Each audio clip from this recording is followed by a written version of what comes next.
The Return to Shadows, A Twisted Family Secret. Chapter 1, A Quiet Home. Emily Parker always thought her mother, Margaret, was the kind of person who belonged in storybooks, strict but loving, organized but caring. Their small town house stood at the edge of the woods, cozy and picturesque, the kind of home you'd find on a postcard. Yet, behind the cheerful curtains and the perfectly arranged flowers in the garden, there was an eerie silence that lingered.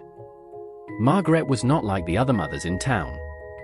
She had no close friends and rarely left the house except for grocery runs or Emily's school meetings. People whispered about her, but Margaret never seemed to care. Emily, for her part, thought her mother was simply private, an introvert who didn't need anyone else but her daughter. But everything changed on a rainy Friday night when Emily, then 16, stumbled upon a horrifying secret that would destroy the image of her mother forever. Chapter 2, The Basement.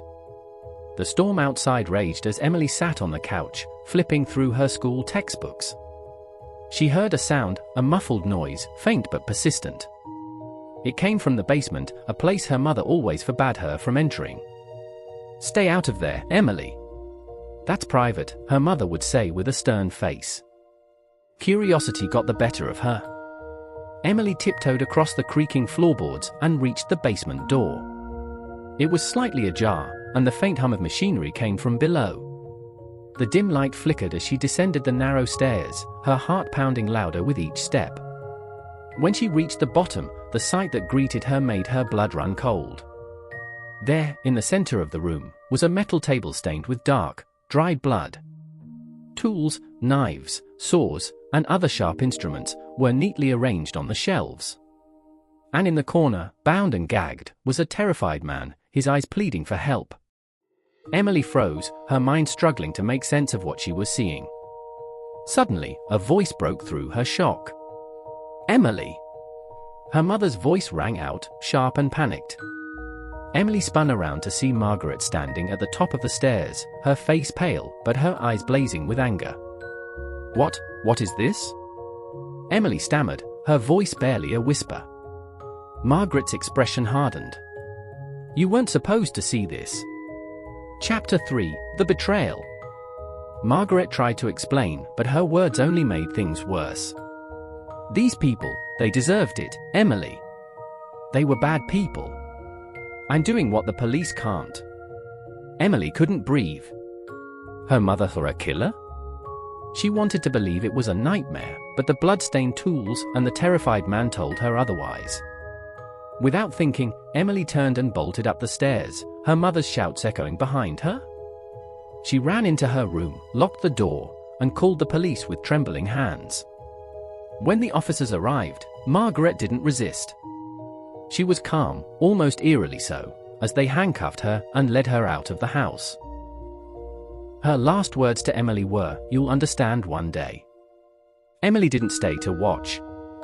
She packed a bag and left, vowing never to return to that cursed house again. Chapter 4, 10 years later. A decade passed. Emily built a new life in the city, far away from her small-town past. She rarely spoke about her mother or the events of that night, pretending they belonged to someone else's story. But one day, an envelope arrived in her mailbox. The sender was a law firm in her hometown. Margaret was dead. The funeral was to be held in 2 days. Emily hesitated, but a part of her needed closure. She had so many unanswered questions, so many wounds that had never healed. Reluctantly, she packed her bags and made the journey back. Chapter 5, A Familiar Face. The small town hadn't changed much. The air smelled of pine and rain, and the same old diner stood at the corner of Main Street. At the funeral home, Emily braced herself to see her mother's face again, even if it was in a casket. But when she entered the room, she felt the hairs on her neck stand up. Standing by the casket was someone who looked exactly like her mother. Same sharp cheekbones, same piercing eyes, same air of authority. For a moment, Emily thought she was hallucinating. But then the woman turned and smiled, a cold, unnerving smile. "You must be Emily," the woman said, her voice chillingly familiar. "I'm your Aunt Meredith." Chapter 6, The Other Twin. Emily's mind reeled. Her mother had a twin? Margaret had never mentioned a sister, let alone one who was her exact double. Meredith invited Emily to sit down, and over tea, she revealed the truth. We were inseparable as children, Meredith began, her tone strangely detached. But Margaret, she was always the golden child. The favorite. I was the troublemaker. Meredith leaned closer, her eyes glinting with something dark. But Margaret wasn't the saint you thought she was. She had her secrets, yes. But so did I. Emily's stomach churned. There was something menacing about Meredith, something that made her skin crawl. She excused herself and left the funeral home, her mind racing. Chapter 7, The Truth Unveiled. Emily couldn't shake the feeling that something was terribly wrong. That night, she returned to the house she had abandoned years ago. It was dark and abandoned, but as she walked through the familiar rooms, memories came flooding back. She found herself drawn to the basement once more. The air was thick with dust, but the faint smell of metal still lingered. As she searched the room, she found an old journal hidden in a drawer. It belonged to Margaret. Flipping through the pages, Emily discovered the shocking truth. Margaret had known about Meredith's crimes. The killings hadn't started with Margaret, they had started with Meredith. But when Meredith was nearly caught, she had convinced Margaret to take over her work, promising that they were ridding the world of evil. Margaret had spent years protecting her sister's secret, even as she became the monster herself. Chapter 8, Confrontation. Emily confronted Meredith the next day. "You were the real killer, weren't you?" she demanded, her voice shaking. Meredith's smile widened, and she didn't deny it.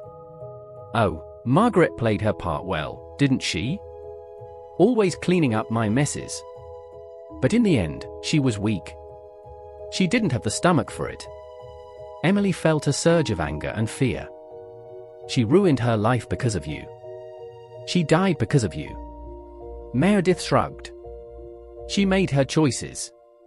Just like you did when you turned her in." Chapter 9, The Final Escape.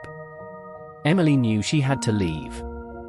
Meredith was dangerous, and staying in the same town as her aunt was a risk she couldn't take.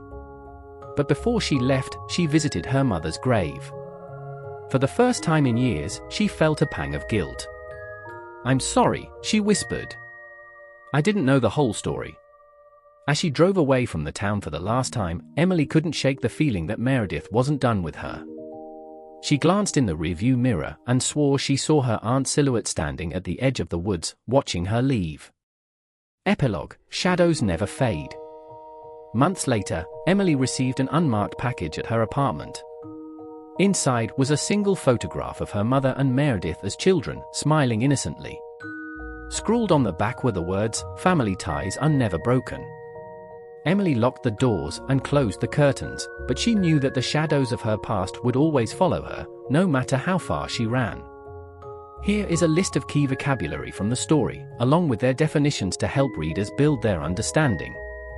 Picturesque, visually attractive, especially in a quaint or charming way.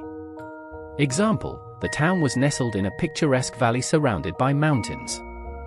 Introvert, a person who tends to be more focused on their inner thoughts and feelings rather than seeking out external stimulation.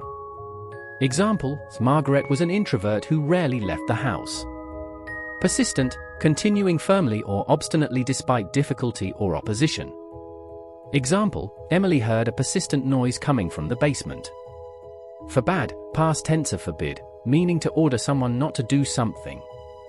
Example, Margaret forbade Emily from entering the basement. Piercing, very sharp or intense, often describing a look, sound, or feeling. Example, Meredith had the same piercing eyes as Margaret.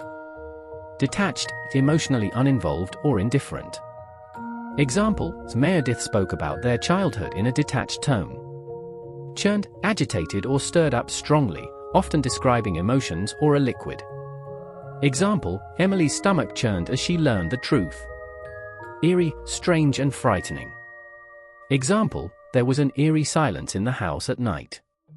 Faint, barely perceptible or visible, weak or dim. Example, Emily heard a faint hum coming from the basement. forbidding, unfriendly, or threatening in appearance. Example: the basement door had a forbidding aura, as if warning Emily to stay out. Reeled, felt shocked or disoriented.